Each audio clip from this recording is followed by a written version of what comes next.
Parlok baro, daka ne ka Deputy Commissioner jong ka Ribhoy District Nongpoh, lengba ka Section 144 CRPC,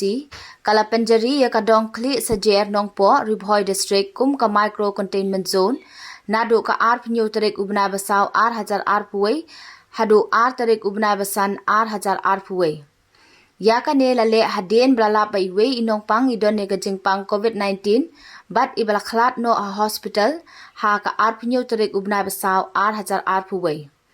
Kumta lamana iki breu bana shabar bandrung syakate gadong bat ya kinong shong kate gajaka ban mi shabar nalaki ying kisem. Labatha ru ya baro kinong shong bakin buat perkheng ya gajing ptha kum kajing ya jingai ka ban ruput ban thet kti bun sien bandeng mas bat kiwe. Kane ka hukum kantri kam no shisendan bat lada lab yaki ba penkhen ya kane ka hukum on penstem niki kat kum kaan. Shushu hakabede bat kane khnang banla bante lakam ba kane ka jingpang kan ompur state chiki pan ka Deputy Commissioner kalabatha ru babaro kito ki breu ki blai kendu bat ite inong pang balakhlat no nadu ki khat saus ngi baladem kata nadu ka khat lai trek ubna basaw hajar arpuwe